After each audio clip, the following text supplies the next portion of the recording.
like that. Just have to be very careful what we say. We don't mess around.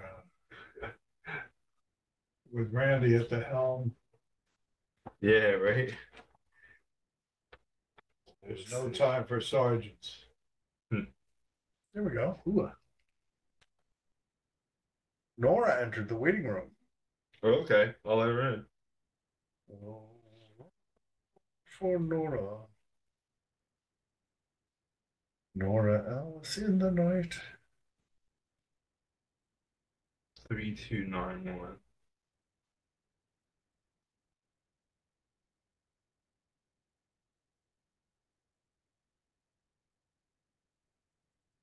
She has seen Aurora.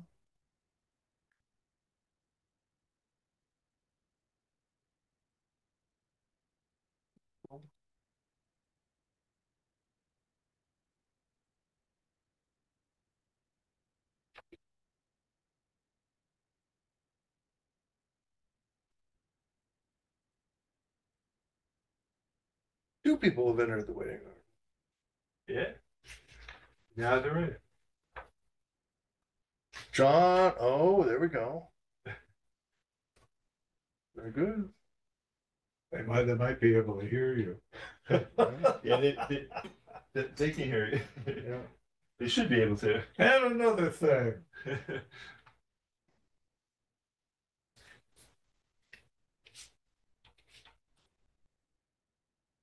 What's it all about? Okay. Let's start with that one.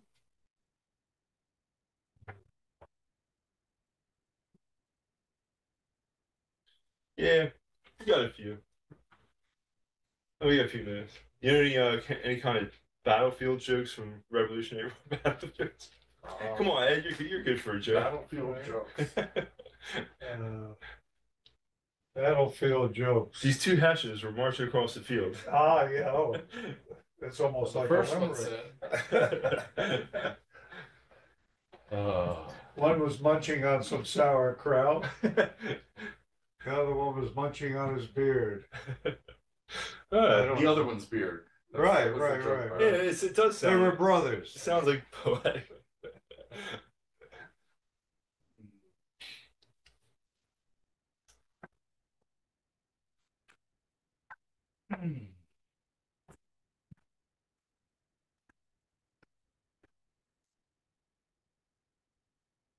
Is that an actual picture taken in South Brunswick? Technically no. Uh-huh. That's the Kingston graveyard, but it's like 10 feet away from South Brunswick. Hi, come on in. Okay, Unfortunately, The all our audience is flat here. area is in Franklin. How are you? Yeah. We wanted to make sure. All right, here comes some raw recruits now Yeah, no, for we're the not Battle raw. of Monmouth. No, we've been to the Battle of Monmouth. Oh, you're Been there, done veterans. that. Yes, we've been there. Veterans, okay. Right.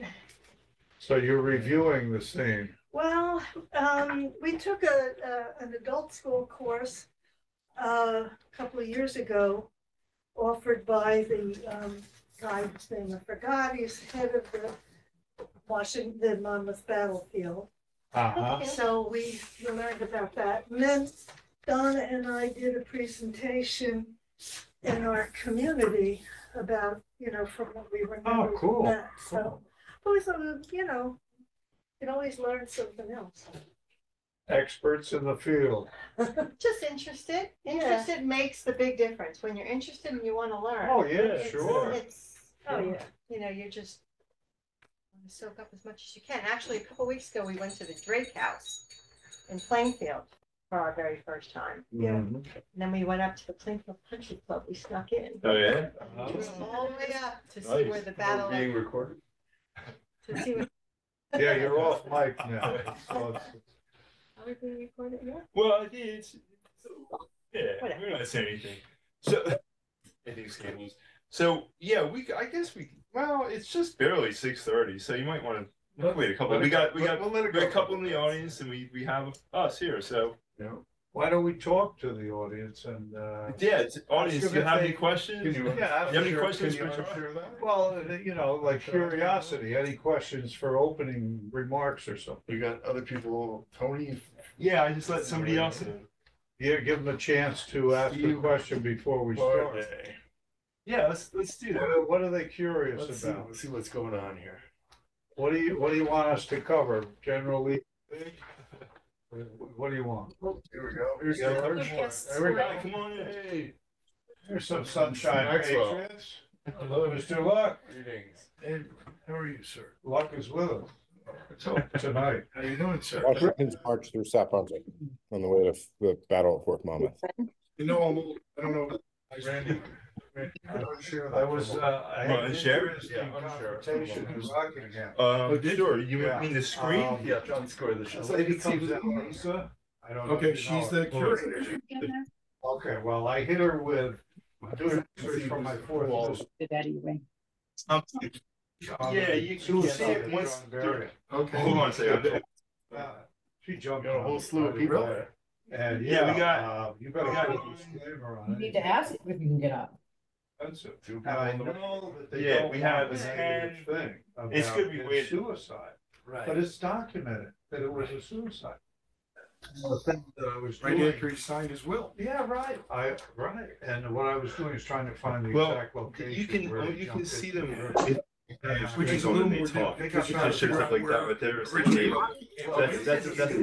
That's how they show like with the I zoom. don't know if we have time, But but one of the things is there's a But yeah, you know rock what though? out We could A go. moment ago, we could see the whole, we could see our struts whole out room into here. the river. Yeah, if you take the screen down. It's Yeah. like the one Yeah. down Screen. on the But then bridge. they're not, you know, they can't see what Have we're you doing. familiar with I that follow road? you. Do the locals? Yeah, I That's could right. stop sharing. If you want to just start, I see what you're saying. So you want to go, Not that I'm aware. you want to go in the I was beginning thinking and just of getting have an no Indian screens just so we yeah. can. You know, because We it could would be talk, right? a good Right. spot. Okay, all right, I'll do for that. Indians to, you know, watch the river or Right. council. Whatever. Hold on. And the other thing is, there's a mowed area off of, the road coming out. of Okay, so there's Kingston everybody. There we go. Coming down to the bridge. There's a mowed area across from. Oh, it's the Christina. quarry. Okay. Yeah. There's no marker or anything, but it's lawn. It cuts There we go. into the woods and then there's a little circle there. And I'm wondering, is that what they think might be the location of the burying house, the first one?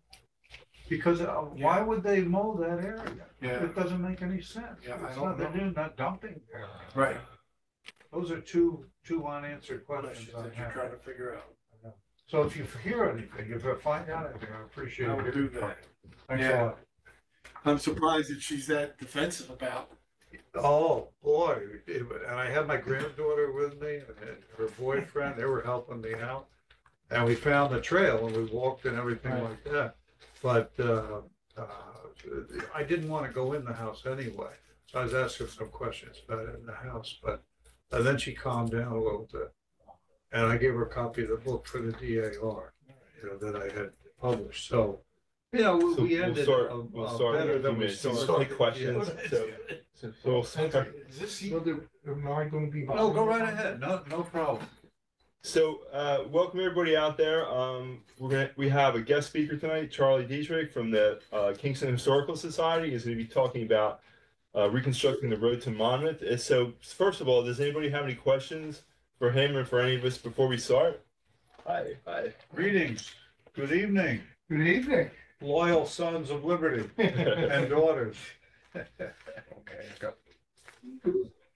Are you asking the people? on Yeah, I there? did. So I haven't heard anything, but if you have any questions, you can put them in the chat. I'll try to get to them. It's not like a normal Zoom Zoom settings. I'll look at it and see if I can then ask Charlie, during an intermission or something. Thank you.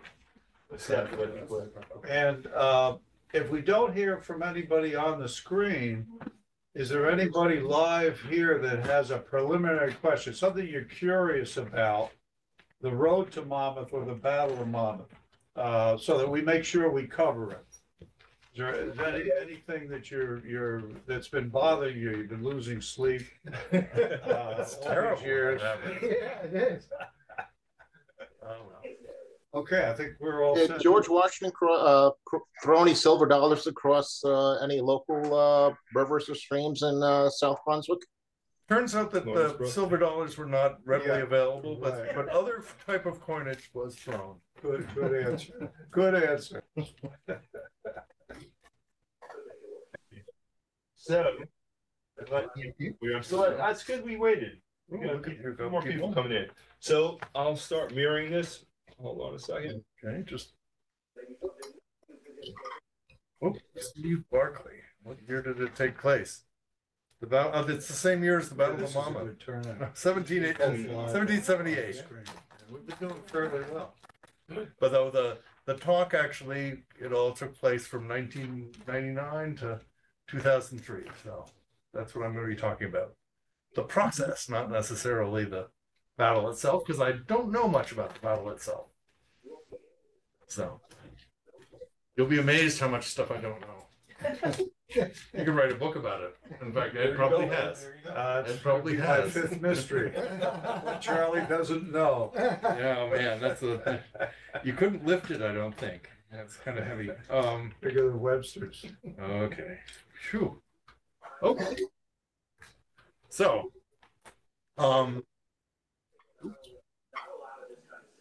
Oh, folks are chatting in the background, so Yeah, don't let that disturb you. You just have to. I just have to Move go on, anyway. move Okay, on, they'll- yeah. I can mute all, and then Yeah, if mute- I'm gonna you can mute unmute everybody. if you have a question, but Yeah. give Yeah. them all a mute initially, and we're good.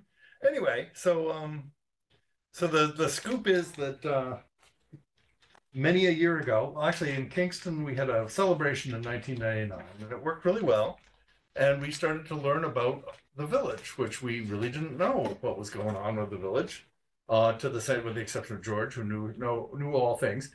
But we started to learn different things, and I ended up getting interested in the connection between Kingston and the Battle of Monmouth, because nobody taught me that one before. And so I'm going to talk about the New Jersey route of the Continental Army across New Jersey. So next, I have to do a beep thing, don't I? Yes. Beep. There we go. Anyway, so basically, I'm not going to try to talk about the right answers of things, but rather this is what we did as far as I can recall. It's been a good 20 years, so that's what we got next. So anyway, as I said, starting the autumn of 1999, after we did a Kingston thing, and all I knew was that the baggage was left in Kingston before the Battle of Monmouth. It's Bruce Wagner. Okay. Next. And the more I asked, the more I realized that people there was no local knowledge of history. So I had an idea. Crazy idea. Honestly, B. Okay. So I wanted to start an awareness. Hello, all these people. An awareness campaign to celebrate communities from Camden and Hunterdon and Monmouth counties and everywhere in between, as a prelude to the 200th anniversary of the Battle of Monmouth. Happened on June 28th, 2003. Hit that beat. Anyway, here's the sections of the talk. Oh, look who that is. Anyway, it's my picture. Walking in front of the Kingston Cemetery. Next, I'm kind of zipping through these things. The problem is that a typical history of the Battle of Monmouth says General Washington crossed the river and maybe says that he went all the way to Hopewell. And then when he arrived in Monmouth Courthouse, Yeah, they skip it. it's like, what happened between those times? So I actually went through a bunch of different books, and a couple of them are better than this, but a lot of them are really sketchy about what happened in between. Next. And here's one that's this is a book on Lafayette, and it actually has a sort of a map. Unfortunately, the print of the book has a fold in the map. Anyway, let's go on that. It actually mentions Cranbury and things like that. Next. But it does show a few important things, which is Valley Forge to Doylestown, eventually to Hopewell. That says There's the ferry in between there, Rocky Hill, Kingston, and on. And a pretty simple drawing.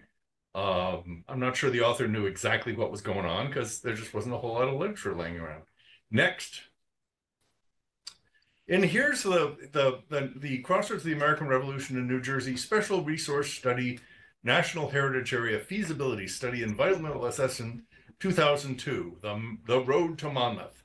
And it shows a beautiful dotted line going from Valley Forge to Princeton to the Battle of Monmouth, which is nice, except that the Army didn't go through Princeton, and they did not cross at Washington Crossing in spite of the fact that the name is Washington Crossing. And so it's just sort of wrong. But there it was, an official study resource thing for a national heritage area. Oddly enough, the heritage area didn't include Kingston or Rocky Hill. I think it may have included Hopewell, but there we go. Maybe not Lambertville. Who knows? Let's go on. So the basic problem that Washington had was that he had 13,000 men, cannons, and baggage. And I spelled all those right. And it was really hot, and there were heavy thunderstorms, and he had to get them to wherever the British were going to be. And he couldn't go across swamps because it's not winter time. You could do that after the Battle of Trenton, but you couldn't do it now because the swamps were melted. It couldn't be too steep. And how many of you have ever been down Route 518 going into Lambertville? And have noticed that you cannot carry a cannon up that hill. Sorry. It has to be well hidden from spies, perhaps. And there has to be drinking water. That's one of the interesting realizations that I had, was that there always has to be some place for the troops, because it's 100 degrees out there marching along, and the horses well, probably the horse is more important than the troops. But anyway, so let's review the history. Next. Anyway, the British are occupying Philadelphia, and the British and the Hessians are heading, they think, to New York, but how? As you can see, there are several different ways. You could go through Princeton if you really wanted to. You could do all sorts of other things. You could go along the old, was it the old New York? Goes through Allentown. Or you could go farther east. Doesn't know how they're going to go. He just knows that they're leaving town and they're taking a whole bunch of baggage. Next. So Washington wants to protect his flank, so he goes farther north than Trenton to go across. And this is a British map from 1781, basically what they knew of the whole area. And it's only of northern New Jersey, so there's nothing, there's a big blank space where Cranbury and Monmouth Junction, for that matter, are supposed to be. Next. Here's the Smith's Mountains is really good for hiding behind. So Coriolis Ferry is over on the left. Baptist Meeting is another name for Hopewell. Rocky Hill is underneath the word Rocky, big word Rocky Hill. And Kingstown is Kingston.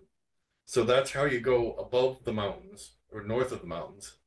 And then from Kingston on, you have the Millstone River and all the swampiness that is West Windsor and Plainsboro, protecting you from the British suddenly coming in from the south. Next. And I figured I had a nice picture of Ridge Road. So Ridge Road is excellent. Holy cow, you can get east really easily. There's a reason that the Native Americans decided to use it, because it works well. It's straight, it's high, it's dry, and it goes from the blackish area on the left is the Heathcote Brook swampy area. And on the east, the really dark stuff is the Lawrence Brook swampy area. And in between, it's sort of high and dry, and it works pretty well. There's a little bit of swampy area in the middle at the top, and you don't go that way. So anyway, it's a good road. And when they said, we can go that way, so I said, sure, that's the way to go east. Next, the Long Bridge. And Ed, I'm sure, can answer this question. We'll get to it later. But where the heck is the Long Bridge? Ridge Road comes in, makes a beautiful right angle bend and another beautiful right angle bend and then another bend and another bend and eventually goes over the railroad tracks, which didn't exist, of course. And sort of underneath where the square is, it says, Marcy, there's the old Ridge Road is there. Maybe that's where it crossed. The question is, how much of Lawrence Brook did you need to have a bridge for? Obviously, it was a long bridge. We know that much. But how long was the long bridge? And I don't have the answer for that, but that's good for another talk. So on to the next thing. Well, you could sort of get an estimate because back in those days, a long bridge would be rather short today. Yeah. But the thing is, either gonna make it out of stone or wood. Yeah. And probably for a road that remote from the main road, which would be the King's Highway, it would be, I would say, 20 to 40 feet at the longest. Okay. Well, you could And also it would be wood. It Yeah. would be wood. Yeah. So Long Bridge, well, it doesn't show up on this map. This is a map that from Rumsey's map collection, and you can see that Middlesex and Somerset County go all the way down through Kingston and Princeton. But it does show coming in, it says BIA at the very corner of that. That's the end of Columbia, which is another name for Hopewell. Going to Rocky Hill, going down to Kingston, and then maybe down to Plainsboro and Cranbury. Wouldn't that be great? No. Or going from Kingston over to the Crossroads, which is Dayton, and then down through Prospect Plains to Cranberry. Note the spelling. Also, though it says Malalpan there in the various documents we've got, it's called Penlopen. And there's one place called Icetown. It's kind of impressive. It would be a great name for a brewery if anybody wants to start a brewery in Hightstown. Just call it Icetown Brewery. Next. So anyway, so I wrote a letter to the 225th Anniversary Commission saying that I had made up these signs, the Continental Army, route of the Continental Army thing, and I'd given away to people along 518 and 603 and all sorts of roads all the way to Cranberry and Monroe. And I thought that was a good way to celebrate the reality of the road to Monmouth, was to just have people put them in their front yards. So that's the beginning of this letter. It goes on and on. I talk about. Thank you. Yeah. Okay. So I think that we needed to have a study group to figure out about a mobilization, and that we should have people from all sorts of different constituencies all but talk together about it all, and possible participants' routes to cover both the British and the Continental Army, and their various alternative ways that they went. And the next one is more interesting, and I really sound silly by that one. Next. People keep appearing. Okay, so I wanted 10,000 people to walk across New Jersey from Lambertville to Monmouth in the last week of June 2003, and I wanted to march for understanding, not for Coca-Cola or Budweiser, understanding the past and what it was like to walk 40 miles across the state, and other people to help them feed them and things like that. How do you deal with a crowd like this? The best way to understand the American Revolution is to have a mobilization that's at all similar to it. I thought, what a great idea. War is big. This is our way to understand war. Next. Well, anyway, understanding humanity, the imperfection, because unlike the battles of Trenton and Princeton, everything didn't come off perfectly in the Monmouth campaign. In fact, it has a certain amount of cowardice to it and everything else. But we need to understand the imperfection, and also that New Jersey really is the crossroads of the American Revolution. Anyway, my idea was not a good one, so it didn't win. Next. So we ended up creating something called the Road to Monmouth Heritage Campaign, with three prongs: the battle itself, which they've been doing reenactments for years, Continental route and British and Hessian route. And a fellow named Rich Walling, another guy, John Fabiano, and myself were co-organizers. John Fabiano was in Allentown. Rich was the president at the time of the Friends of Monmouth Battlefield. And we even got our own stationery. Talk about being good, huh? So there's a nice thing that we got at some point. Next. Anyway, trying to determine what the route really was, down to the footprints, was the thing I like to do. And I realized that, like, trained historians are really good at finding obscure reference material, but they don't know anything about the old name that Sarah's house used to be, place where Sarah's, but local, they don't know the local geography. So when they get words that don't make any sense, digging down to reality is difficult. Whereas local historical societies know just about everything about every square inch of their village or town, but they don't have the references that historians have, and they don't necessarily know how their truth and the neighboring truth relate to each other. So I figured that I'd get them all together and see what happens. Beep. So workshop number 1 in 2002 at Wetherell House. And the purpose was to share information about the route and facts, rumors, mysteries associated with the prelude to the Battle of Monmouth Courthouse, and also support the 225th celebration of the battle. And to limit it a little bit, main army column of the Continental Army. And there are other interesting sidelights with Lafayette, Morgan, Dickinson, and Lee, for that matter. Anyway, other people could do that later, but we want to just stick with that. Next. Here we go. So for workshop 1, we sort of said, what do we know? What do we not know? What are we unsure about? And what do we disagree about? And then talk about the possibilities, commemoration. And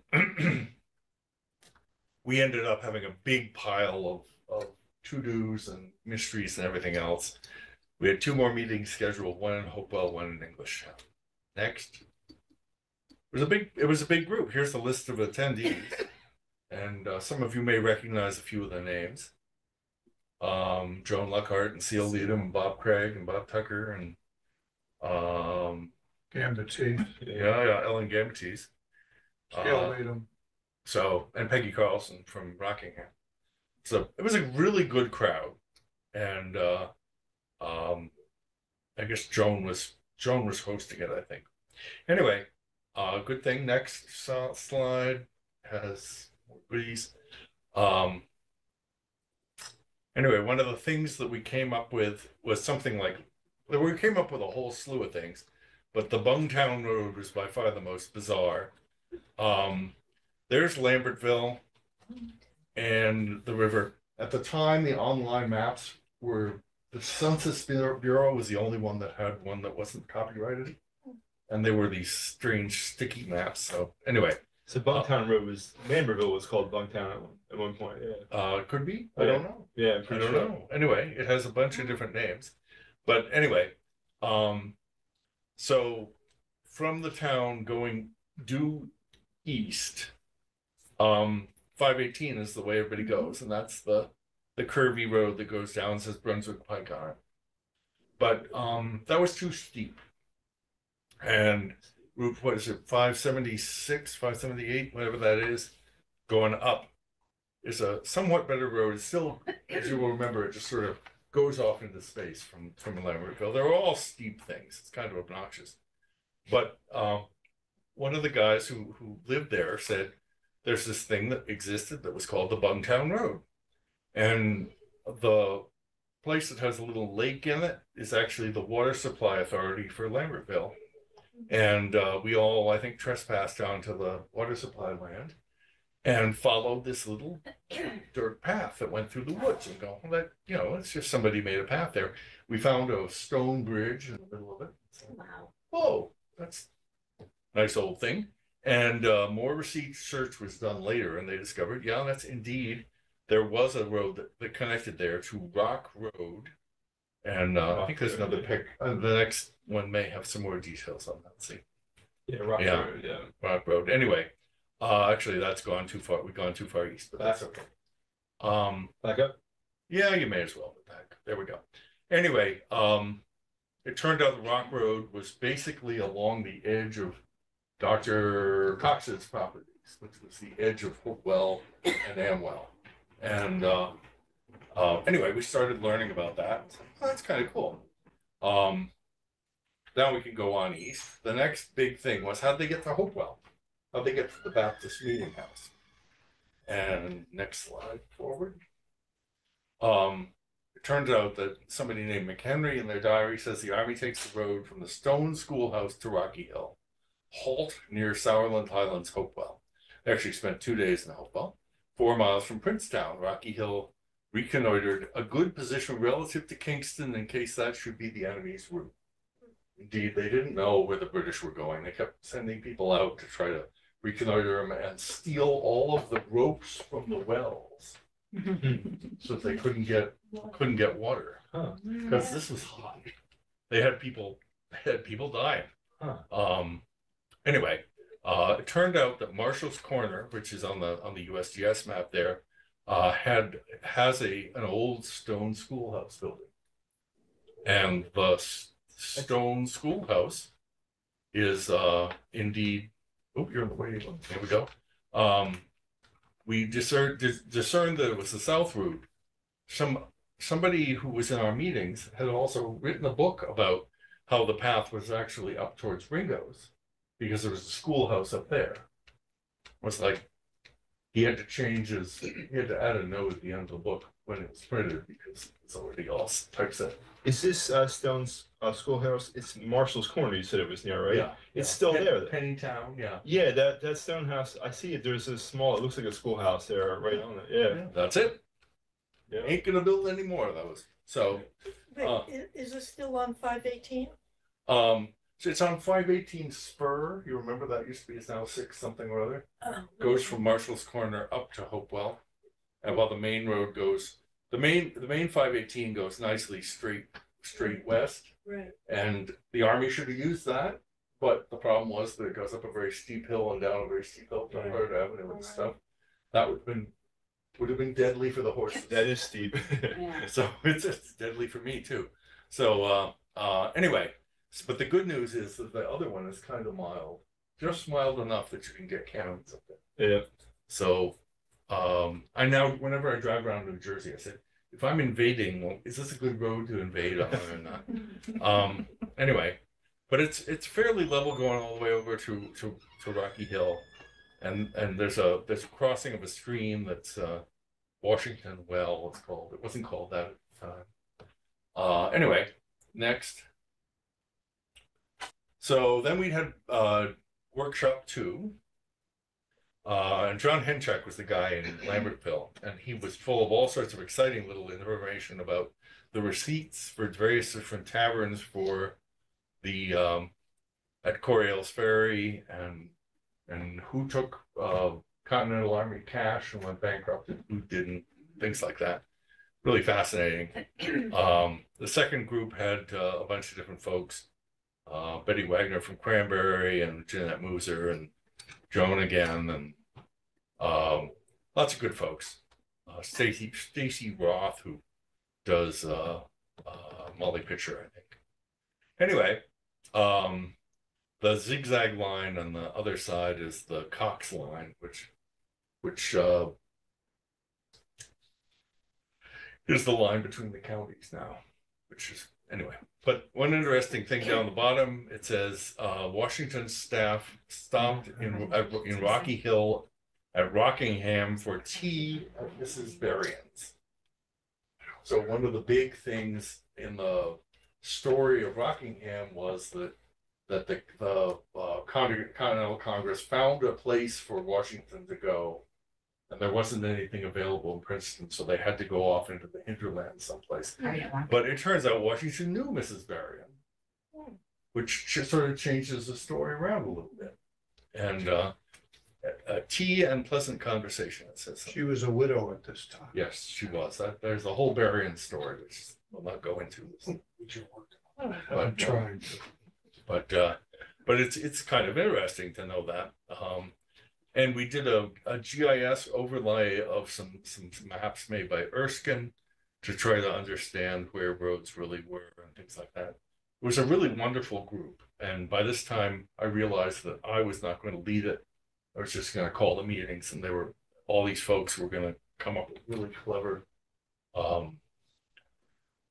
clever insights on the route. One thing you might want to mention, Charlie, Yeah. With Rockingham, and I was checking it out this weekend, where Rockingham is now is the 4th place that they placed that mansion.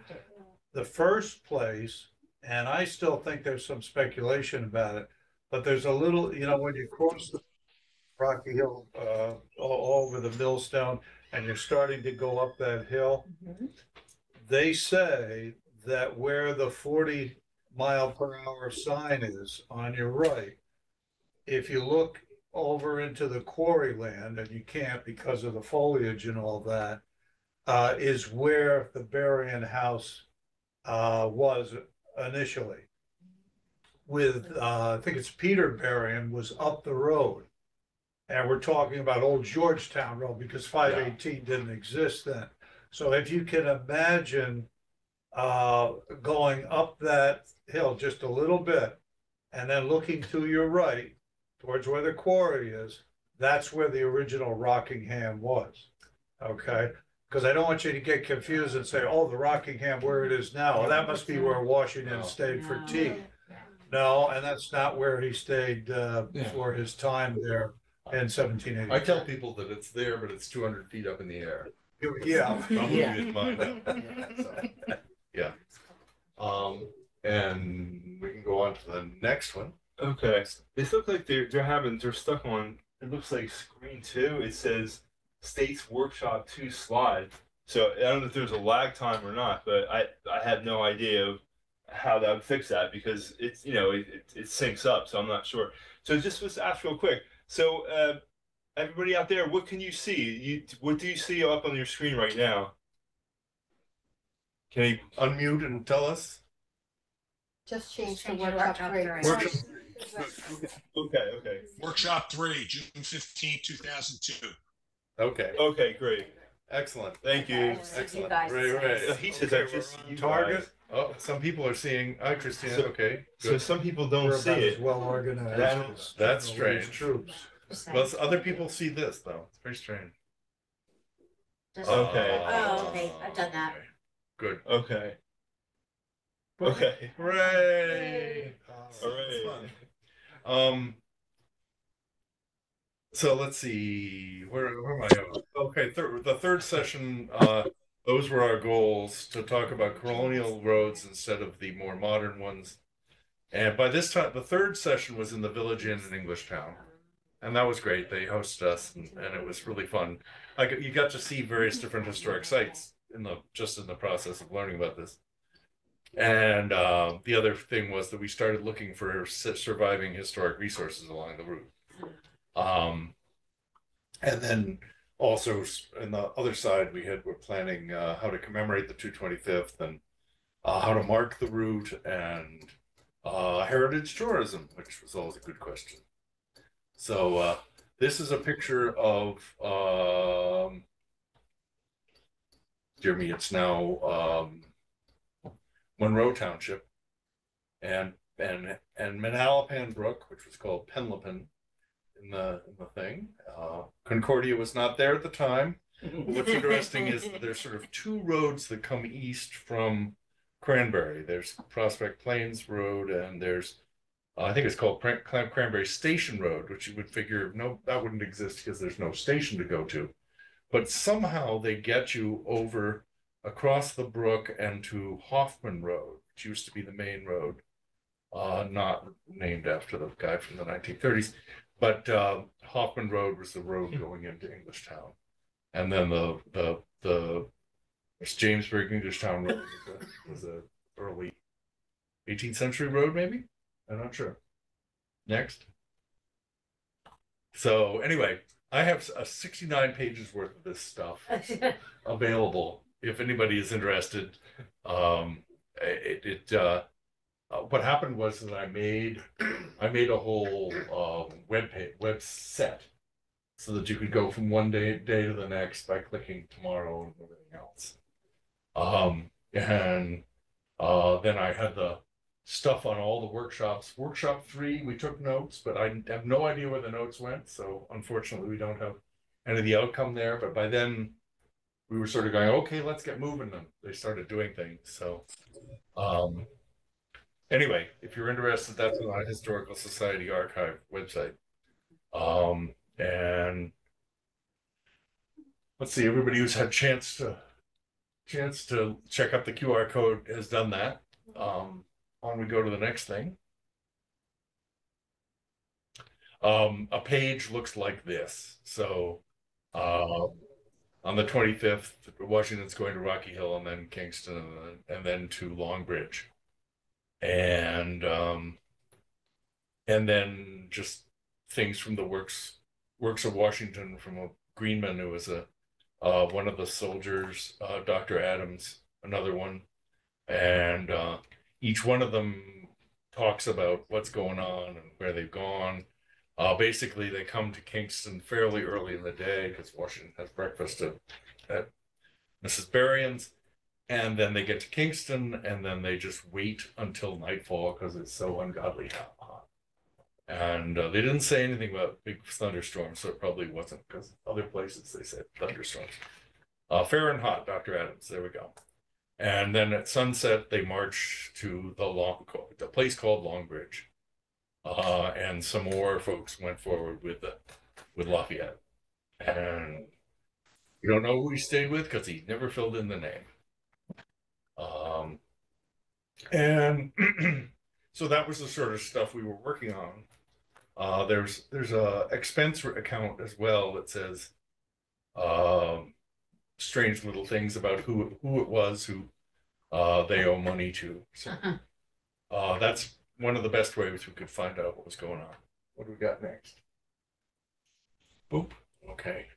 So anyway, finally the Road to Monmouth Battlefield project ended with everybody being enlightened and a way of advocating better for a coherent celebration.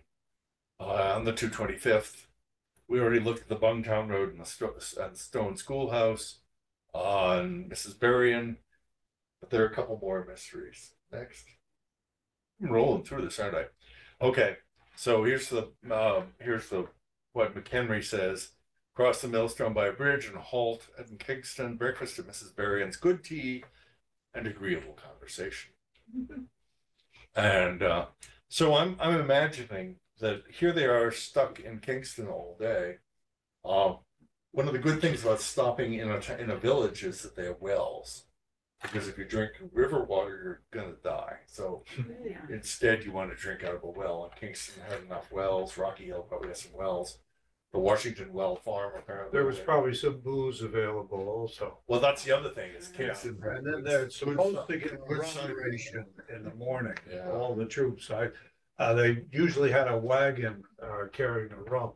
Maybe. And they would get, I'm pretty sure they had that. And in the morning they'd get their pinch of rum. Okay. It was watered down. But that was the kicker to get them going.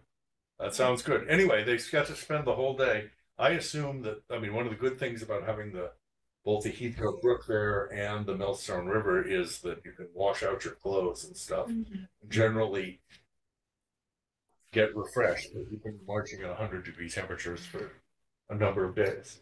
How many people were part of this movement you can think of? How many people? I came in late, I'm sorry. Okay.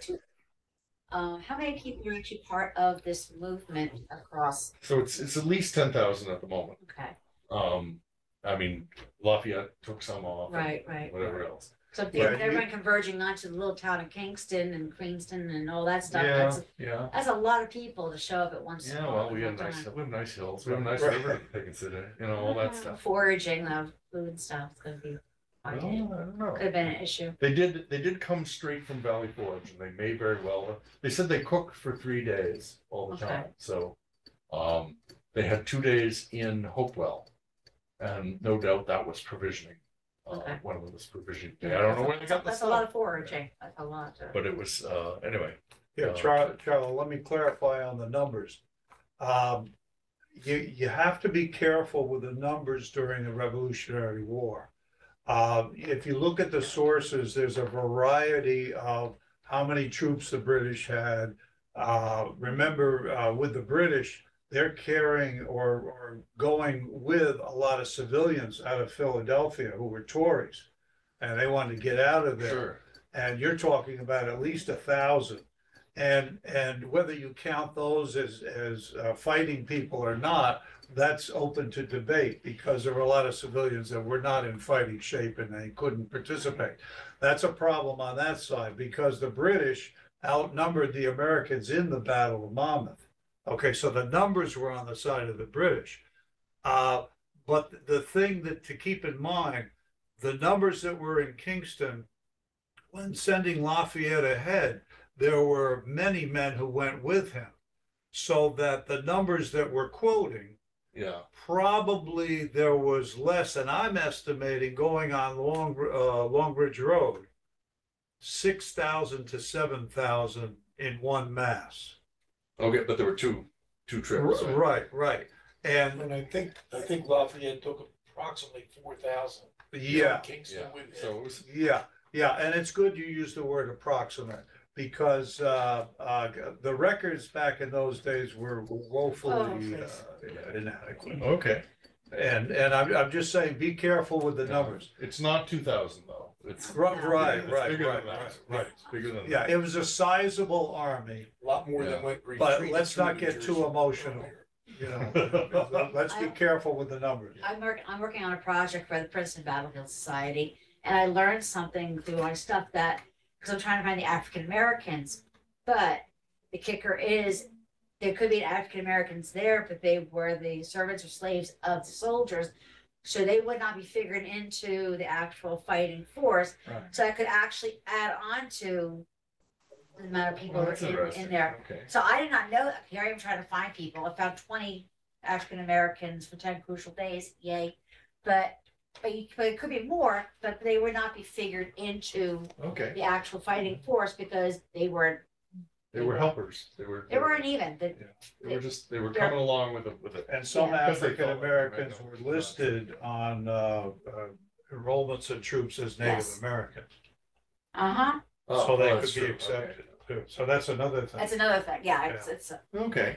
it's just So- it's too much fun. So Lawrence is said to be 4 miles from Kingston. I'm not sure what Lawrence means, since whether it's Henry Lawrence? No. don't know. Anyway, Lawrence is the Lawrence what? Longbridge Farm. okay, Okay. Yeah. okay. Next. Lorenz is Lawrence. Yeah, The spelling in those days was That's- just as good as the Standard. counting of the number of troops. Well, we're Yeah, back- it's we're back to that now. standardized. Okay. Horrible. Next. So, someone had said that what Thomas Wetherell had hosted General Washington on the 25th, and we know that Thomas Wetherell had Longbridge and sold a bay. A horse, I guess, in 1770. What day was that? What year was that? 1778. So, anyway, I can clarify. I'm sure you can. But what's interesting is that at the time, that's what we came up with. And the Okay. good news is you probably figured out something that's more true. But anyway, this was the sort of stuff that was coming up, is what I'm trying to say. Right. Thomas Wetherell was the manager of the Longbridge Farm when the Lawrence family was not there. Okay. Lawrence family was basically in Philadelphia most of the time and used Longbridge Farm as a summer place. Oh, okay. So Thomas Wetherell was in charge for most of the year. And he ran the Wetherell Tavern, which is where Wawa is now, Oh, on George's Road. okay. And when General Washington pays Thomas Wetherell for his services and so forth, it's at that site, George's Road, which is down the road from the Longbridge Farm. The thing that you might want to question is, where did Washington spend the night? He might have spent it in the Wetherell Tavern. That's true. Okay, but we don't have any confirmation of that. I can't see whether, well, or he could be in the farmhouse, Longbridge farmhouse, and we don't know exactly where that is. We have an idea, but we don't know exactly where. It's kind of fun that we got all these things that are still mysteries. And then, Yeah, and yeah. we were starting very low and got up to that level 25 years ago. And Bay Ridge, Richmond was the king stud horse at Longbridge Farm, because the Longbridge Farm was known for horse raising and purebreds and so forth. And Bay Richmond was the key. And an interesting part about that, people in the area hid Bay Richmond when the British were in the area, because that's how valuable Bay Richmond was. And so they would take it off a Longbridge Farm, hide it on somebody else's farm. And then when the British were, no longer in the area threatening, then they would bring Bay Richmond back to Longbridge Farm. Okay, so it's a local. Yeah, Bay Richmond is a legend that nobody Legend, knows yes. about. Okay. Or did at the time. Okay, next.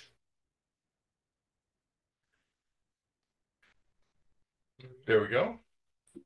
So Dayton unfortunately gets cut off the map here, but we know that they went down to Cranbury, and the big question was, did they take the road that was north of the brook or south of the brook? And it seems that Lee's column went north and that Washington's column went south. That was as much as we could get. And then we said, okay, we don't know this stuff. We'll just let it go. What's interesting is Washington's column seems to go along a road, and then the road ends, and then you cross the brook where there's no road, and then it comes into Hoffman Road, which is the Wiggly Road over on the far side. And we went to that place and we looked, and sure enough, there was a field that looked nice and flat, as if there had once been a road, but I guess putting another road with a nice bridge up north of it, that one just fell into disuse. So that's a possibility. I don't know. The folks in Monroe were a little bit. They had a bunch of different ideas, and this was as close as they got. And then over in Englishtown, being another group, they didn't know what happened beyond the edges of Englishtown. So that represented a continuing mystery. It may well be solved by now, but that was a continuing mystery at the time. Next.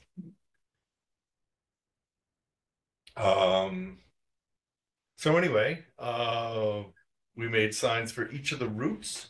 The Continental Army routes were blue, and the British Army, I think, were red. I'm not exactly sure anymore because I didn't get one. And the older signs, the route of the Continental Army was there. The Road to Monmouth sign said 225th celebration. And let's see, I guess this may be where I talk about the bus tour.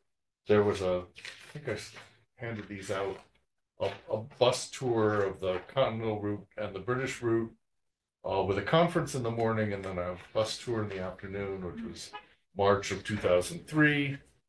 That's this guy. And there's some more here. Anyway, I'm not sure whether it actually happened or not, because I seem to remember going to this thing in the morning at least, and maybe it was I had work to do in the afternoon, but it's like, I don't remember any bus tour. Do you remember anything, George? Wow.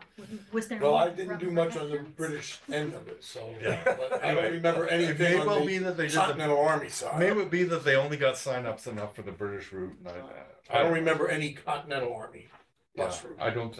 Yeah. Anyway, it was like plans were there and plans fell through. That's the way it goes. Next. So here's an old map, an old USGS map showing for everything from Hopewell to how far did we get? Longbridge, and places where the source literature talks about the Army being there or Washington being there.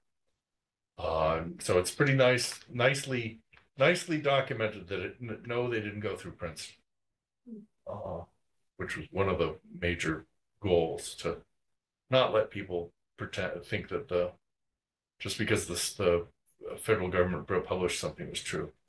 The other interesting thing is so this is an old enough map that I guess that underneath the word Monmouth Junction, there's the road, the old Georgetown Road goes up, and the route, what's now Route 518, goes down and then up. And there's sort of a flat way that you can go from a little bit up from the river. You can go basically southwest to get to the road that winds into Kingston. And that may very well have been close to where Rockingham was. I don't know. It's hard to do the research because there's no hill there anymore. So there we go. But obviously the road was closer to the river, because if not, you would be up on the mountain. Well, I think that actually there's there were the two old houses, that one of which is now gone. That Which was the crossing from Rocky Hill in. Old Georgetown Road was where the crossing was to get into Rocky Hill. Then it goes up a little bit, and I think there may have been a branch off of that, because the road to the old Georgetown Road goes nicely steeply up, and there might have been a sort of a skirting road that goes up a little bit. Anyway, another small local detail that this project was full of. Next. Yeah, here was the tour thing. We had nice folks, New Jersey Historical Commission and the like, and Monmouth County Historical folks talking about the routes and the evacuation route, which was up to Sandy Hook, and supporting by all sorts of different groups that did this. It was great fun, but I don't remember being a tour guide. On the other hand, by this point, I was running on automatic because of just all these people and all this stuff. Next. So we also ended up having lots of different projects that all had almost the same name. And the Battlefield Project, the Heritage Project, the Partnership. And we all were basically working towards the big celebration. Next. So this was the map that we gave the reenactors. Obviously more detailed, but you can see that the British and Hessians split up a whole bunch and reunited, like at Mount Holly, and anyway, they ended up having, the British route ended up having, there's one of the Quaker meeting houses, and I can't remember whether it's Evesham or what it was, but anyway, they had a battle in the grassy area around the meeting house, and there was a cannonball lodged in the brick meeting house, and it's still there. So the question was, would Quakers want to participate in a commemoration of a war? And it turned out that they said, sure, fine. And so we went in and they talked about Quakerism at the time, and because it has a history, they talked about the history of Quakerism. It was great fun. That was good. I ended up going to that. I did most of my stuff on the Continental route, of course, but I went down to do that. Next. What we got? Okay, so here's the corrected map from Doylestown over in green, showing the Army being very careful about going down. And I don't know, there's actually a correction to the British route, but I don't know it. So there we go. Next. 1 week before the event, I found an email It says, well, last night I wiped out with the Hopewell folks regarding the celebration on June the 22nd. The Secretary of State is walking from Woodsville on 518 to Hopewell that afternoon. The Old School Baptist Church is having a memorial service for Rev War soldiers at 2 p.m. at the graveyard, and the graveyard will be open until 4 p.m. and then it will be shut. But the Secretary of State will arrive at 4:15, wanted to do a ceremony presentation. The Borough Council said that, okay, they could do it in the gazebo at 4:30, and the Hopewell business folks were going to have fireworks at dusk, but what was it? The folks further east were going to do fireworks also the same night, and it was like, oh my goodness, everybody's doing everything all at once. This is going, my brain is going to explode. But it all worked out, you know. Eventually the sun set, all was good. So I ended up walking from Woodsville. There's a church on 518. We walked from there into Hopewell, along with George Washington and a number of other folks. Not a big crowd. It was not 10,000 people. I was very You didn't make disappointed. that. So much for that. Next. Here's one part where there were a whole bunch of folks. Secretary of State had a bunch of kids, teens, joining in, and there were horses back there, and there were horses up here. In Lambertville knew how to party. They had a community spaghetti dinner. The entire street was one long table, and they served hundreds of people spaghetti dinner. And then the next day, George Washington and the governors of New Jersey and Pennsylvania arrived in the same boat. It's kind of interesting. Anyway, and at least one night, I was putting up dragoons in my living room. I don't remember anything about that. My mind is a blank from the whole thing. Anyway, here's a typical picture of folks going along the road. Next. Here's a couple of folks in Kingston. And I also had a picture of the fire company color guard, but I figured only George would want to see that one. So, and there's the same flag and the teens still, the banner that said Road to Monmouth. And the Kingston Cemetery, which has various graves in it. Next. So the 21st was Lambertville's day, 22nd was Hopewell's, 23rd was Montgomery Township, Rocky Hill and Franklin. So, and two different municipalities. South Brunswick had all the 25th, and Cranbury had all the 26th. They had a huge parade down Main Street. It was really fantastic. 27th was Monroe Township, Manalapan Township, and Englishtown Borough, trying to keep them all straight, and their celebrations from not overlapping was odd. The British group had Gloucester City, Haddonfield, Evesham, Mount Holly, Black Horse, Columbus, Crosswicks, and Allentown, all one after another. It was great fun. And the weather was pretty much good. The living history community, reenactors were around for a lot of things. The Star Ledger had a special section. They covered things daily, as did the Trenton Times. And what was great was that every town made up its own celebration. So South Brunswick was, I think it was Regular Park. I'm trying to remember anything, but Yeah, my brain, regular park. my brain is gone. I'm sorry. We did something in the Kingston schoolyard, and then there was something and I remember walking across Route 1 with however many people were left of this entourage thing. Next. Very nice brochure. It has a copy of two with the correct route. And I got it. And on one side it has the road to Monmouth, and on the flip side, click, is the Battle of Monmouth. So that was handed out, and it was good to have something that was a whole lot closer to being historically accurate for the 225th. Next, let's see where we're at now. Oh, and this was cool because I'm a ham radio operator, and what I wanted to do was something that was fun for me. So, I went to various different ham radio clubs and said, "Hey, do you want to be part of this thing?" And so I described simply what was going on. I say, "You want to be part of it?" And the next one says what we ended up doing. Okay, so what we did, we had these ham radio stations that were on for one day, and anybody in the world could contact them.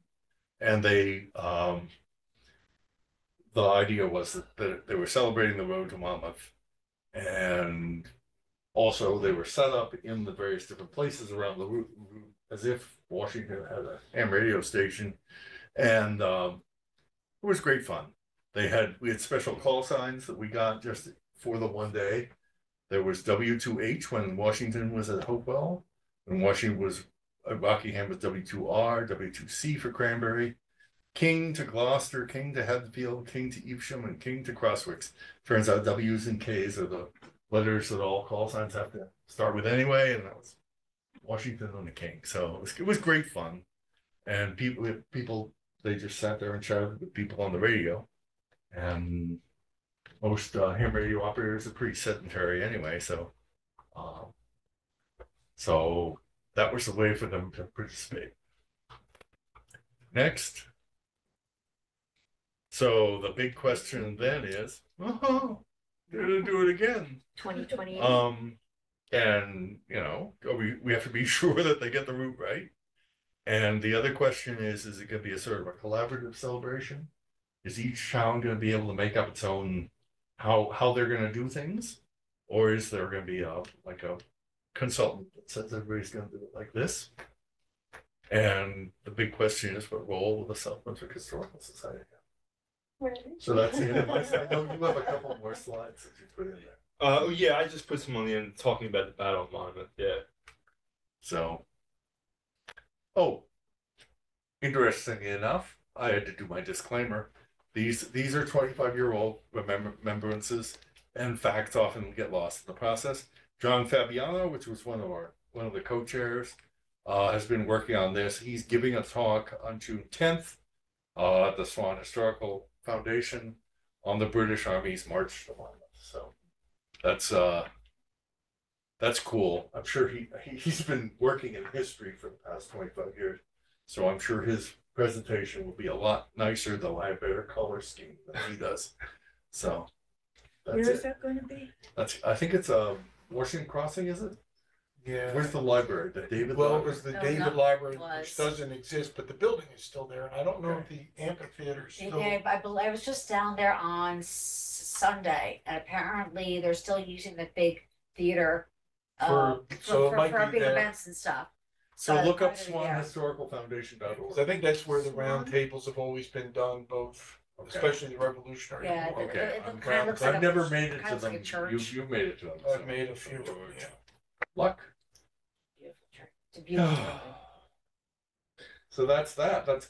And I had various brochures here for, like, one of these is for the this is just for the tour. This is where the celebrations are going to be. This is the bus tour, and this is the reenactor. What you can do as reenactors. Have you looked at the book Fatal Sunday? Hmm? Have you looked at the book Fatal Sunday No, by Wheeler? It's no. all about the Battle of Monmouth. Okay. Just I'm like- I have to admit that my excitement about the Battle of Monmouth is not as great as my excitement Us about getting there. understanding New Jersey and how the heck all I'm those just saying people that move because around. it's pretty intense. And what was it, Fatal Sunday? Fatal Sunday by Wheeler. Okay, cool, Last name Wheeler. cool, that's good. Thank you. Okay, is it my turn to get everybody excited about the battle? Well, I just wanted to say, oh boy, we can't read this. Sorry about that. Oh, my goodness. That's okay, I can get it. It looks bad. It looks better on the screen. They're having the reenactment, and it's going to be on June 15th, so you can actually attend there. And there's it says they had. Look, they had. Does that really say 11,000 visitors last year? So it was a big event. Yeah, it was a big event and it's happening again this year, and just wanted to point that out. So it's gonna be on Father's Day. Yeah, Very let's cool. see. And then there's a place here you can go if this link will work for Ooh, you. get tickets. Yeah. Yeah. Okay, so I have technical difficulties here, but yeah, you can register for it on Eventbrite. You know, so if you just Google Battle of Monmouth City, you'll find all about it. But so let me go back to a more colorful screen here. So we have, I don't know, it's a little bit better. So now Ed, now you wanted to talk, right, about the Battle of Monmouth, or what were you going to cover? I always wanted to. I know. Surprise. I'm chafing at the bit. Charlie, that was great. Thank It you. was Yes, a good basic foundation for leading up to the Battle of Monmouth, you know, with all the painful steps that it took. I wanted to start off with an honor roll of the local heroes of the Battle of Monmouth. These are the definites, okay? And I know you want to take notes of all these names, but I'll have to go through it quickly. Jonathan Combs, James Gulick, John Johnson, William Scudder, Samuel Groves, Aaron Longstreet Jr., Andrew McDowell, Riscaric Moore, William Perrine, William Van Tilburg Jr., William Williamson, Henry Van Dyke, Peter Wyckoff, and John Kaywood. Now, William Bastido claimed that he was there, but we don't have any proof. And that would be the list of the ones that we know were at the Battle of Monmouth. Now, there's a little footnote to that. All those guys were way ahead of the troops that Charlie was talking about that marched on Long Bridge Road. They were ahead because they were militiamen who were harassing the British line trying to get to Monmouth Courthouse. So they were there early and doing a great job of pestering the British so that they were not in the best of shape when they were ready to fight this battle. Now, the question when I read, and I have a source which is rather interesting, this is from the Great Depression Works Progress group that wrote various things about the history in New Jersey. And I think you'll find it interesting. But the thing to keep in mind is who won this battle? And think of moral victory, actual victory, or what other kind of victory can you call this, if you can call it a victory? And then you got to break it down into whose goals were met. Okay, were Clinton's goals met, meaning the British side? Were Washington's goals met? Were Lee's goals met? These are the key players in this Battle of Monmouth. And of course, the ones that don't get their just due, I think, are Lafayette and Mad Anthony Wayne. And also the artillerymen, the ones who are pounding the British with their cannon. That was the actual thing that turned this battle the way it turned out. Okay, without further ado, Washington stopped over at Cranbury in Middlesex County on the 26th, and on the same day, because of unbearably hot weather, Clinton rested at Monmouth Courthouse, now freehold. His wagon train, 11 miles long, had taken 9 days to travel 60 miles. On the 27th, Washington moved to a point 3 miles west of Englishtown, and here instructed Lee to be ready to attack Clinton's army the following day, before the British should reach a safer position in the Navesink Highlands. High ground is very important for any battle, especially back in those days. After midnight on the 28th, Alexander Hamilton rode to Lee's headquarters with written orders to attack. 0 hour was the moment the British caravan got underway. The plan was to have Lee distract Clinton so that Washington, with his main force of about 8,000 men, could crush the enemy's entire resistance. Therein lies the key goal for Washington. In other words, you win this battle, you might end this war. But erratic Lee, that's a mild adjective for Lee, never began the action. About 8 o'clock on Sunday morning, June 28th, 1778, after several delays, he made contact with the enemy, only to fall back at once without even attempting to put up a fight.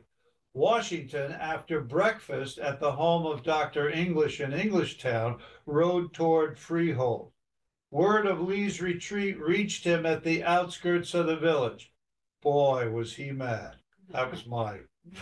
Spurring his horse along the sandy road in the broiling sun, he sent 2 of Lee's retreating regiments into the woods, where they would not be seen by his oncoming troops.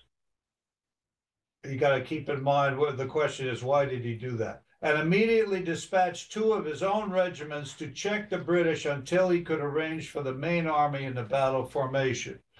At this hectic moment, General Lee, proud of his retreat over difficult terrain and believing that his splendid military judgment had saved his force from destruction, rode directly up to Washington. Rarely known to utter a profane word, Washington cursed Lee roundly that day. Imagine what the words were. One general claimed that the commander swore till the leaves shook on the trees like an angel from heaven. Lee himself later wrote, I was disconcerted, astonished, and confounded by the words and manner in which His Excellency accosted me. But Washington had no time to argue with Lee. He ordered Lee's weary regiments to retire to Englishtown and threw the main army against Clinton's advancing troops. All day the fighting raged, with Anthony Wayne, Mad Anthony Wayne, Baron von Steuben, and the legendary lady known as Molly Pitcher acquitting themselves nobly, also Lafayette. The heat was infernal. Soldiers on both sides died of sunstroke. Washington's beautiful white horse, worn out from the heat and constant running, sank beneath the weight of his master and never rose again. The controversy there is, was he really on a white horse? Leaping to another horse, brought by his Negro servant, that would be Billy, the commander dashed on to direct events in another part of the field. In late afternoon, Clinton withdrew, and Washington formed new lines to continue the attack. But night made it impossible to press the advantage, and by daylight the British were well on their way to Sandy Hook, where they embarked for New York City. The Battle of Monmouth, longest engagement of the entire war, demonstrated that the Continental Army could drive back the British regulars, raised Washington's prestige, and defeated the secret attempts of General Gates and his congressional supporters to have the commander removed. So this was a big deal.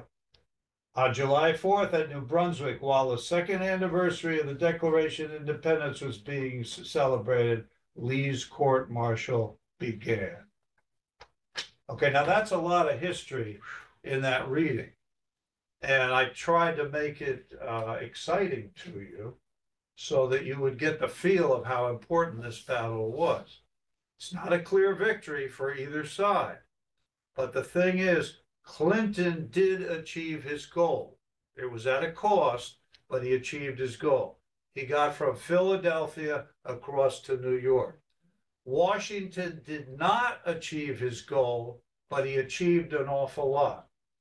And there's one thing in the Revolutionary War that you could count on from the American side. You don't have to win the battle, you just have to win the war. And you got to keep in mind that Washington lost more battles than he won. But we won the war. Yeah, but I think there were a couple of key points to Battle of Monmouth Courthouse. Was one, it was one of the first times our troops didn't leave the field. They actually quit. Right. Number two, the British is the ones who left the field. That's why we would consider victory. Excellent. Both reasons for the battle. I think one of the also keys was court-martial of Lee. Yeah. Well, Lee, you got to keep in mind, before this battle, Lee was of the opinion, because Washington used to counsel with his generals, get their advice, a lot of times he already made up his mind, but he had this democratic idea of having the generals feed into what the plan was going to be. And Lee was against attacking the British and just allowing them to get where they wanted to go. And I guess he was in this sense of, well, we won't lose many men at all if we just pester them as on their way. And Lee was sort of playing that out in the battle. But Washington removed him, okay, and put Lafayette in charge. And then when Lee found out that Lafayette was in charge of this big advanced group, then Lee said, no, I want to lead that group. So he came back on the scene. What Washington should have done is stuck with Lafayette, but he didn't, okay? And so, you know, when we talk about a perfect battle and this and that, it was imperfect on both sides. And this is one of the mistakes that Washington made, was allowing Lee to come back into the picture as the guy who was going to lead that lead force and try to, you know, delay and get the British distracted so that the main force could come in. So I think Washington, one of Washington's biggest attributes, and it's not mentioned in history a lot, is the fact that Washington was a good political figure. oh yeah, He knew how to balance. He was much like Eisenhower in that he wasn't a great general. He was a great politician. Right. He knew how to take everything that was around him and blend it. That's why some of the guys stuck around the way they did. right. And Gates should have been shot long before. And there were people in those days who said that Lee was the best general on the American side. And if you can imagine Lee instead of Washington and how Lee's nature of command would be compared to Washington's nature of command, we wouldn't have won the war. No. We wouldn't have won the war. And a lot of guys would have gone home. They wouldn't have fought at all. Wasn't Gates was responsible for a lot of the losses in the South. Yeah, Matter of fact, it was that's how they lost. Was it Charleston? yeah, And why Washington sent Greene down to take over. Yeah, yeah. it was a good general. Yes. Yeah, but keep in mind that in the losses and so forth, that lengthens the war. Mhm. And the actual lengthening of the war was to our advantage. Oh yeah. Because technically the British got tired of fighting. Oh yeah. And so time was on our side because we lengthened the time.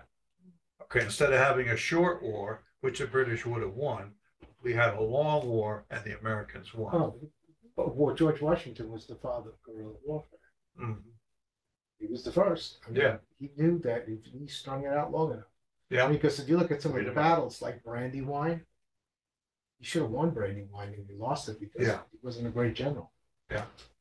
And last point is this fighting against the British regulars. When he was fighting the Battle of Trenton, that was the Hessians. Right.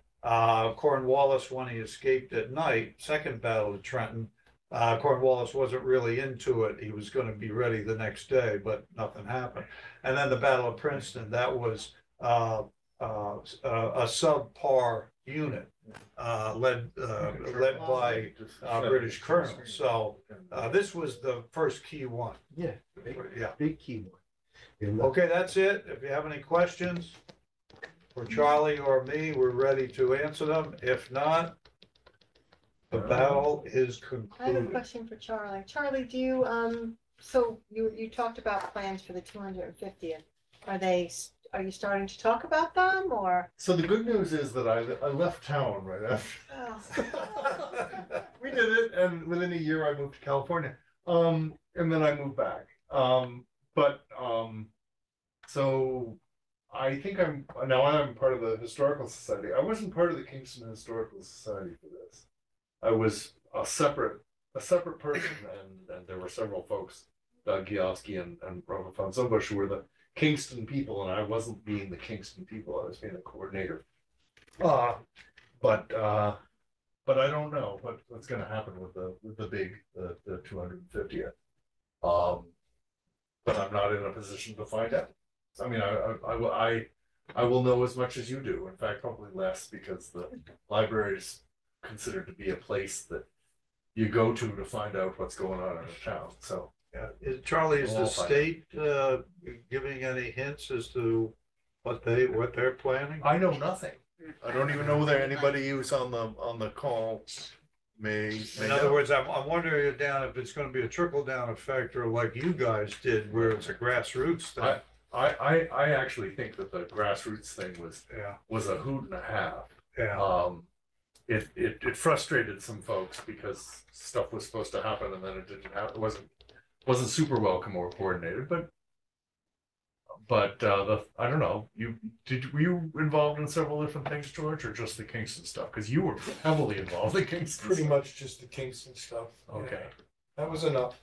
That was Rockingham and Kingston. It was Yeah. a combination. Yeah, the breakfast, tea, and then the march into Kingston, and then the dinner in the woods, Yeah. and then we had the museum in the firehouse. Right. So, yeah, You we had enough. and some of them. And the memorial thing at the cemetery with the So 21 each- gun salute 3 times.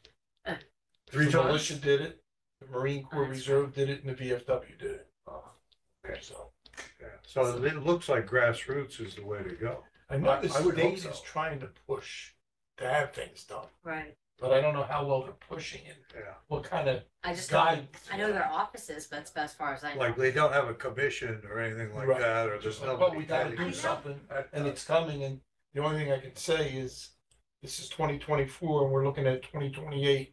Sounds like a long I think time. there That's may gonna be- go Sounds quick. like Not a long time. They may be concentrating on the Princeton and Trenton thing.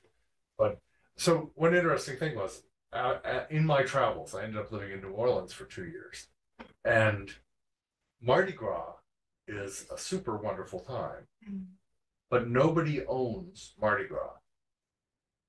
That's very important.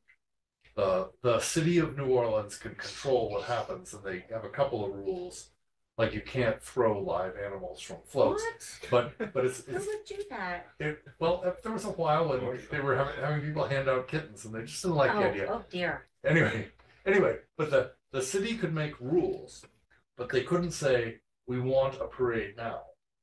Instead, the crews, which are the performing The folks, tribes, yeah. would make up their own parades as long as they obeyed the city's rules. Or And so there are like 40 different parades during Mardi Gras. One of the rules is you cannot show any sponsorship information. So it's not the Coca-Cola Endymion parade. right. You can't. In fact, you also can't show your face. So everyone has to wear a mask except for the marshal of each parade,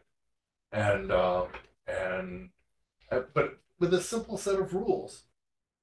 Every parade is incredibly creative, whether their theme is butterflies or whether their theme is toilet plungers. They're all fascinating parades, and it's great fun. And in the same way, you don't expect Cranbury and Lambertville. I don't know. Every town has its own feeling, so you kind of expect we can expect a real variety of fun if we do it right. Yeah. Dayton, I don't know. The Dayton celebration. Crossroads. Crossroads. Crossroads. Yes, Crossroads celebration. Yeah, well, I think we're ready to coordinate. From our perspective, we're ready to coordinate with you guys in Kingston because you're part of the thing anyway. So we can expand it beyond Kingston to include all of South Brunswick. The thing is that you're like with this route, you're talking about other counties. Well, that's the thing is that whereas the battles of Trenton and Princeton are all in Mercer. what turned into Mercer County. Yeah, This is 5 different counties or something like that. yeah. From Amwell to That's right. the So, battlefield. Yeah. I mean, if it's really gonna be organized, you need like an umbrella type of thing. And then you have the branches going off that, but that's a question of who's gonna do that. And is it in the works and we don't know about it? I guess the Anyway, best thing I to I do guess is the ask. state tied into you, Yeah. right? You Well, that's guys true. came up with it, and Bob then the Craig, state said, there were oh, this is a good idea. Yeah, they jumped on it. Right. Yeah, they're all So the politicians. Putting the signs up was actually one of the simplest things. I ordered 200 of those things And I went along the street and said, would you like to put something in your front yard? George had one. That's another question I He have. wasn't gonna- From that, have there been any push for permanent signs? I know nothing. You know, like, like a nice sign with a little information on it as to, like, Washington paid Thomas Wetherill here. Yeah. Oh. And then, well, the Yeah, Bungtown good. Road, the Bungtown Road thing was interesting because on 518, there's a connection that goes back to Rock Road, Yeah, and it says 100 yards from here, the Continental Army passed. that's a metal sign. Like, Yeah, it's a big metal sign. That's Yeah. really good. And they did.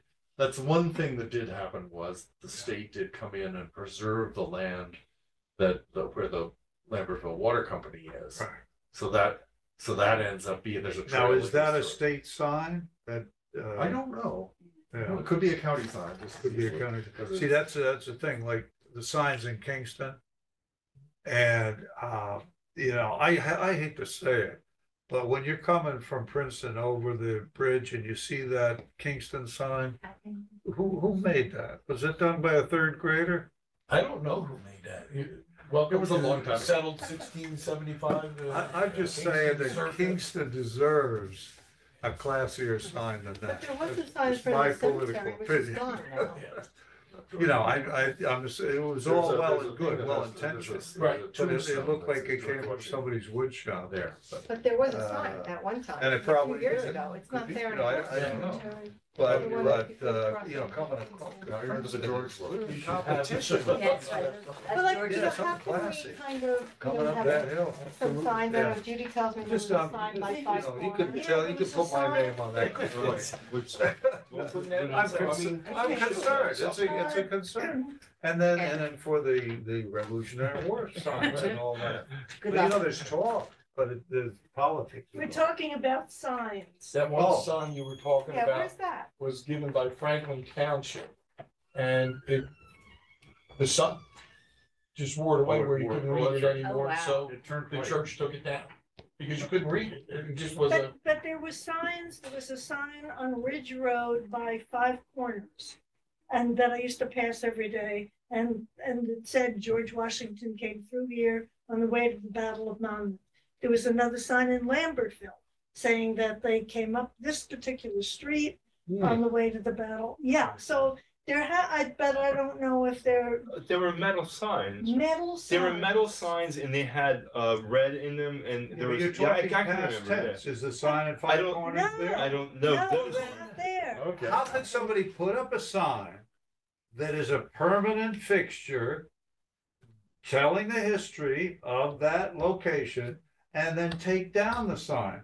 Well, there was That's the same question as why is the Wetherill House closed and the public can't go to it? There was this thing called snowplows that are Is very that what good at happened? taking down signs.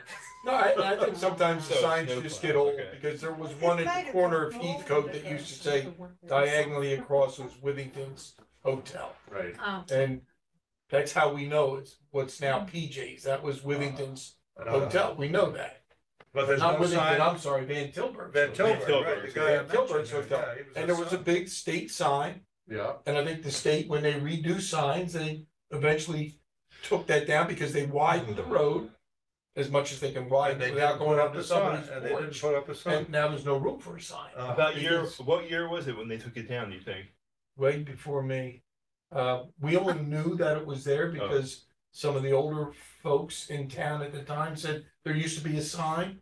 And then we got a great picture of Withington's, the Union Line Hotel. And in the background, you could see the sign. And when you blow it up, you say, oh yeah, that's the sign that all these old timers that are now deceased were talking about. Okay. Yeah. But I think what happened is they widened Route 27, they keep widening it to the point where they can't widen it anymore, but now there's no room to put a sign because it would be in somebody's porch. Yeah. Well, we have time now before the 250th, so how can we kind of as a group here, get involved with, Getting some signs. yes, getting some Right, well, the signage. first thing is to inquire. Randy and I, now there's the Preservation Society. Okay, all parts of South Brunswick are involved in the Preservation Society. And when I attended those meetings before COVID hit, I brought that thing up about signs. And they're key to where the preservation sites are.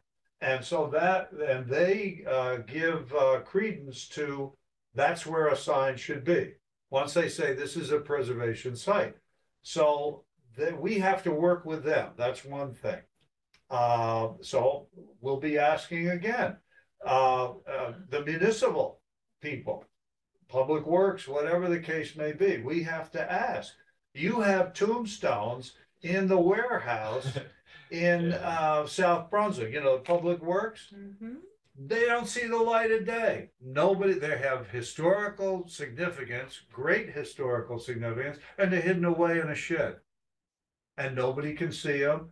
And Randy and I keep saying, we're gonna set up this historic trail around the back of the library, and we're gonna put those stones there, okay? Well, actually, it was the director said that was a possibility, but everything is so held up with the construction It's now. a bureaucritic possibility. Right, and so I haven't been able to ask about it because there are like bigger things that are going on with Yeah. the construction. Yeah. But we got pretty far with that though. Another one from Greekstown. There's a lot Well, I'm of happy messages. to take an active role Well, in trying this- to. Mark Nonestead, how do you say his name? Is anybody Nonestead? Do you Well, know who this? is that? He's from the Middlesex County Cultural and Heritage Commission. Indian guy, East Namaste? Brunswick? No, No, that's not a the Steve, guy. not a Steve. Non-Steve. Yeah, Is he yeah. From East Brunswick?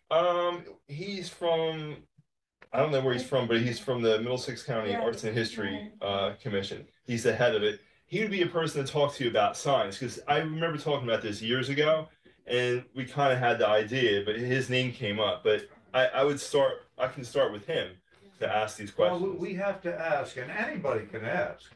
You know, if you can make contact with these people and say, you're a voice representing blah, blah, blah.